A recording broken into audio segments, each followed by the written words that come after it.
Hello everyone, once again welcome to my channel concreter. नहीं, आज हम हिंदी में बात करेंगे। ये कोई टेक्निकल वीडियो नहीं है, हाँ है भी, लेकिन खास करके ये वीडियो मैंने उन लोगों के लिए बनाया। मुझे थोड़ी सी पर्सनल रिक्वेस्ट आई, किसी ने कॉल करके बताया, किसी ने व्हाट्सअप किया, किसी ने टेलीग्राम भी किया कि सर इतनी अंग्रेजी मत झाड़ो, थोड़ा हिंदी में बात कीजिए ताकि हमको समझ जाए। और ये वीडियो वैसे भी होना चाहिए किसी लोकल लैंग्वेज में, इसलिए हमने बनाया। आज के दिन हम ये बात करेंगे कि हम घर पे लगने वाला मटेरियल जो आज के समय में यानी कि 22 मई 2020 को जिसका भाव आसमान छू चुका है, फिर भी उस समय में हम सस्ता घर कैसे बना सकते हैं। मतलब सस्ता मतलब आधे भाव में शायद हो सकता है। मतलब मैं अगर बताऊं, ठीक है, देखो मैं इतनी वीडियो एडिटिंग नहीं जानता कि मैं बात करूं तो बगल से पेपर आए और आपको दिखाई दे, ठीक है। प्रोफेशनल हूं, काम करता हूं, तो टाइम मिलता है तो समय मिलता है तो वीडियो बना लेता हूं। तो मेरे जो ये नोट्स होते हैं ना, जो पेपर होते हैं, जो डॉक्यूमेंट होते हैं, हिसाब किताब होता है, वो एक मेरा टेलीग्राम का चैनल है, मैं वहां पे उसको पोस्ट करता हूं। आप जाइए वहां पे, लिंक आपको डिस्क्रिप्शन में मिलेगी और वहां से आप उसको देख लीजिएगा। मगर मैं कोशिश करता हूं यहाँ पे करने की।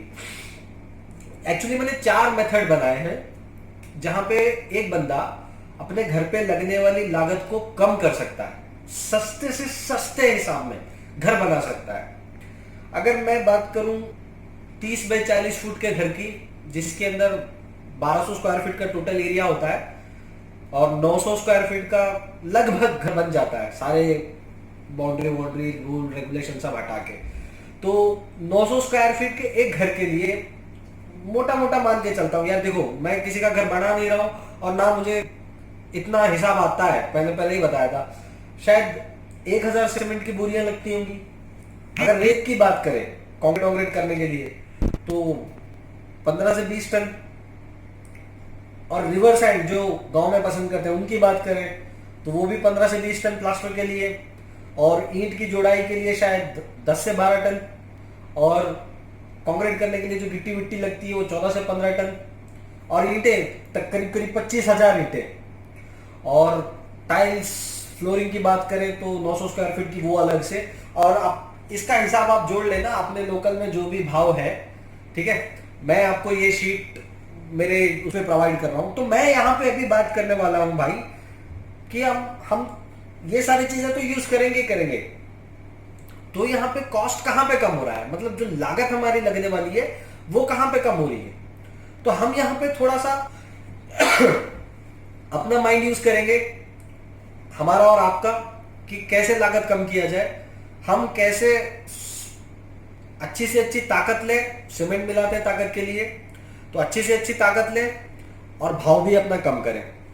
तो अगर मैं बात करूं फ्लाई ऐश की, जीजीबीएस की, जो शायद आप जानते हो, अगर आप नहीं भी जानते हो तो आप कमेंट में आपका नंबर छोड़ सकते हैं, मैं आपको पर्सनली कॉल करूंगा और बताऊंगा, समझाऊंगा कि क्या होता है, कैसे होता है।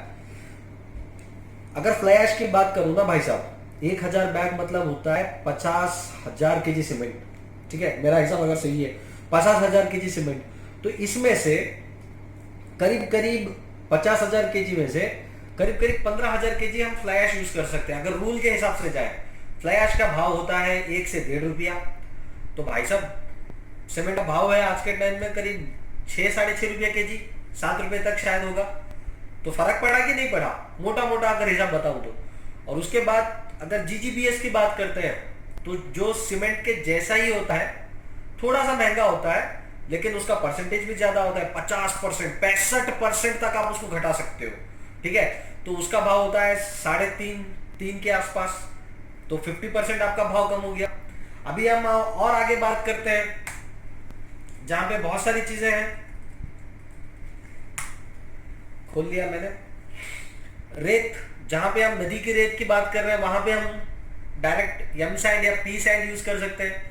जो स्ट्रेंथ तो बराबर आपको उतनी ही देगी जितनी आपको वो देती है, लेकिन यहाँ पे भाव गिर जाएगा। मतलब नदी की रेत कहीं मिलती है, कहीं नहीं मिलती है, कहीं मुश्किल से मिलती है, कहीं पे 2000 भाव है, कहीं पे 1500 भाव है।